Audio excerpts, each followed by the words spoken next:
Honey, seeds are here. Honey, seeds are here. Okay.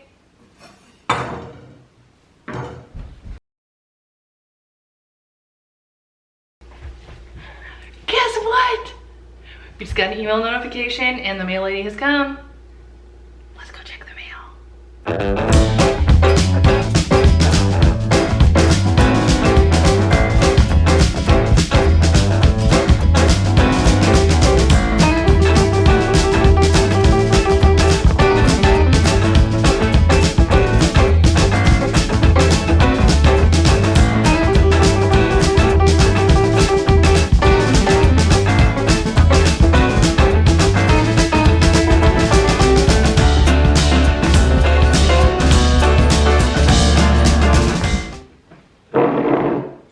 Good morning, everybody. Cheers.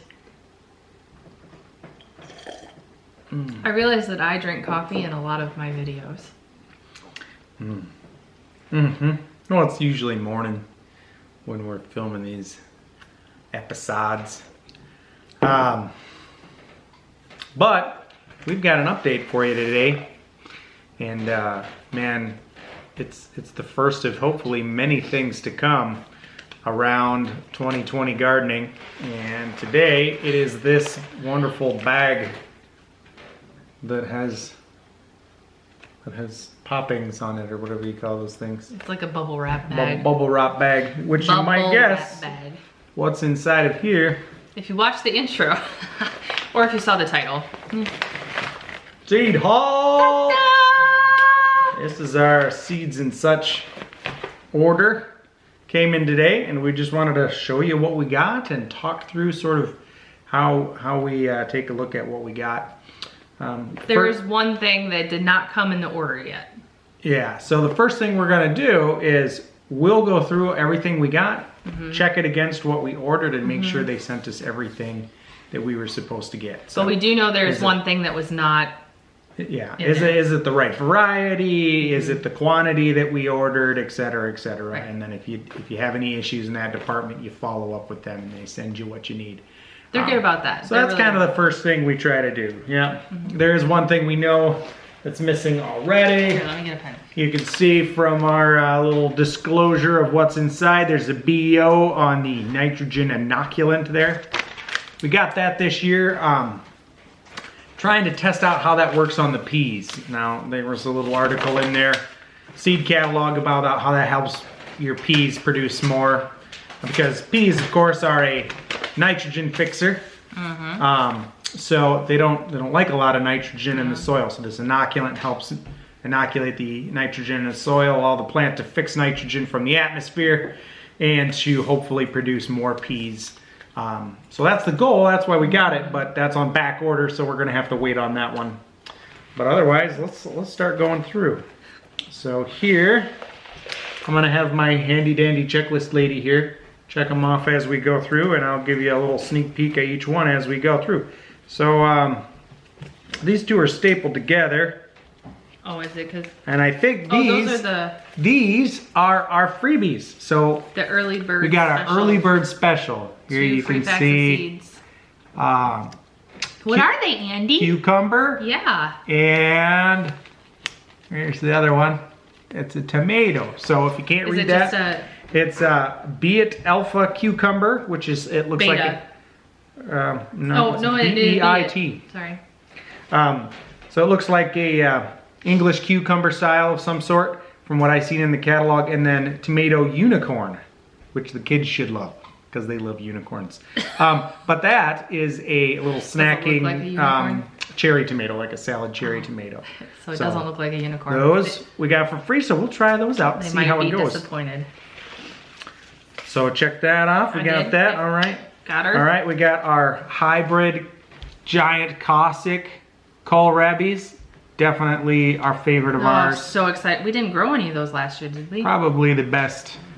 Probably the best kohlrabi I've ever raised. The Cossacks of any variety. Those are Dad's favorite. They are a staple in our garden. So many things you can do with them. Eat them raw. Put them in salads. cook them up and put them in things. It's a great, if you haven't tried kohlrabi before, give it a shot. His mom actually has like this hand fry slicer from, I don't know. Yeah. It's an antique technically, but she cuts them up and then stores them in filtered water in a container in the fridge, and you just eat them. Like, you don't need dip, you don't need anything. They're just so good. That's her crunch noise, by the way, if you've never heard that before. Come back for the sound effects. Always a classic. And here's some herb borage. So we got that to put with the tomatoes. This is the first time I've tried putting borage with the tomatoes. That's for companion planting. So we're gonna try that. That came from a companion planting recommendation, yes. Okay. It's supposed to attract beneficials, pollinators, that kind of stuff, while also warding off bad things like tomato worms and such. Here's our King of the North pepper. Got it.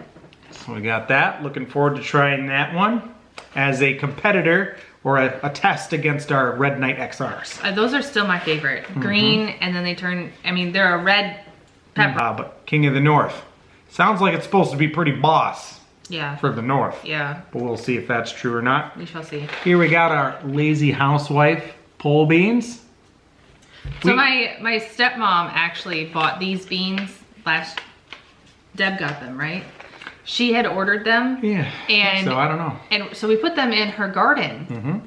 And for the longest time, we were all just disappointed. And she was like, we should just rip them off. They weren't putting on any blooms. Rip them out. Like, they're not doing anything. We had a good 15 feet of vine going on because they're a pole bean, so they climb. It was massive. And there was no blooms or nothing. And we were giving it, you know, some stuff to try to get the soil some more blooms going, and nothing. And then all of a sudden, like right at the end of the season, it bloomed like crazy and just put on a ton of beans. And the beans they're fantastic. Yeah, they're kind of a mix between like a normal bean, and like a butter bean, like a butter bean or something like that, or like a lima bean almost, but not better flavor than a lima bean, more like a pea almost. So they have kind of a pod, but then they're stringless, and you can eat the whole pod itself too, like a green bean, and it tastes a lot like a green bean. So they're kind of a really good combination of both, and I think they're actually a little healthier too than your standard bean. I'm watching the cats outside. Tangent. So anyway, when all of our bush beans were done and like ripped out and whatever, all of a sudden here come the Lazy Housewife green beans, thinking we're done with beans. Yeah. Here come the Lazy Housewife. She finally got up and started doing her job. They were good, and it was actually really great to have. Don't let that trigger you. It's just a joke, everybody. Calm down. It was really great to have more beans when you thought they were done. Onions, Walla Wallas. Those are awesome. Onions. My dad used to grow these like crazy. They were his favorite. I haven't done them in a while. Last year we did sweet Spanish, so we might be doing those again as well, because we've got some leftover seed for that. Those sweet Spanish will kill my eyes. We're gonna try our Walla Wallas.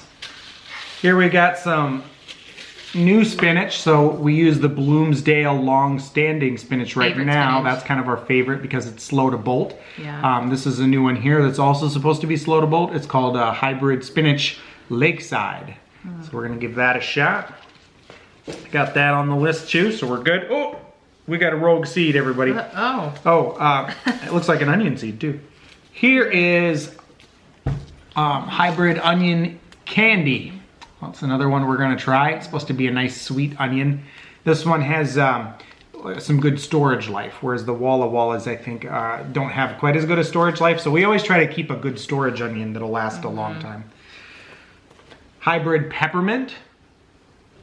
We had some peppermint, of course, that we tried in our indoor garden that won't grow anymore because it's too old. Link that up here. So we got some. Ooh. Next up, gypsy broccoli. Last year we used Waltham broccoli, I think it's called. Walthams, something like that. Waltham? Yeah. We weren't so happy with those. They did okay, but these looked good, nice big heads. Also producing shoots, which we like to have the secondary shoots as well. I don't remember which ones we've done in the past that we liked more than the one we did last year. I know we've done Waltham before and a couple other varieties from the store. We got, I think most of the ones we got in the past were from like Fleet Farm. So they were burpee seeds, if you're familiar with those. Here's a stonehead cabbage. This is kind of a classic cabbage. Stabbage. It's a stabbage. Storage cabbage for kraut and Yep, good stuff. kraut cabbage. There was one I was gonna try to get, which was really supposed to be good. It was a sweeter one for like coleslaws and that kind of stuff, but it was sold out. So I didn't get that one. Seed shortage, y'all. Okay, it's real.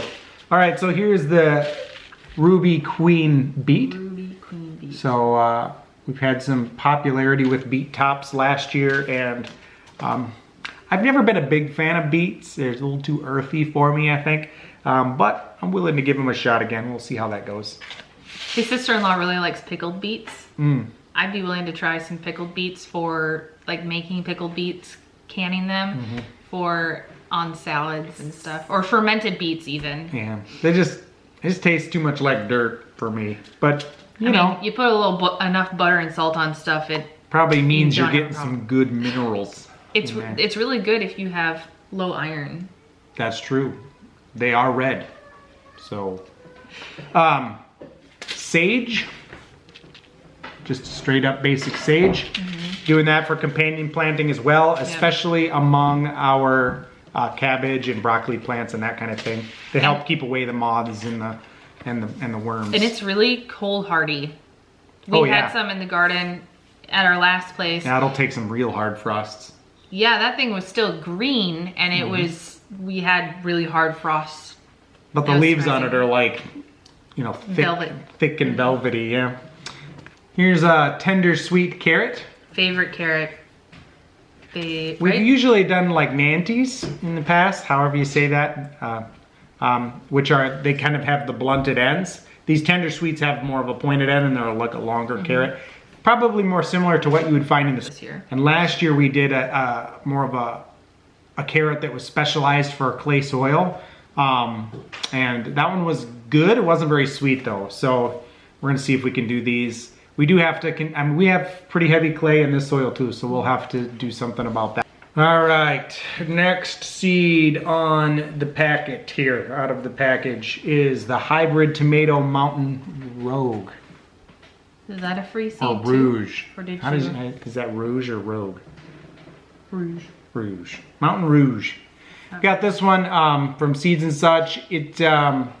It talked about being about the best for protection against late blight. And late blight tends to be the biggest That gets us here. spotted leaf wilt and the late blight. Really seem to be big problems in Minnesota. So we got that one to try. Well, we can have a really wet August sometimes. So, yeah. So this is a really strong hybrid here that has been sort of, you know, Goliath. multiple awards and that kind of stuff, the Goliath.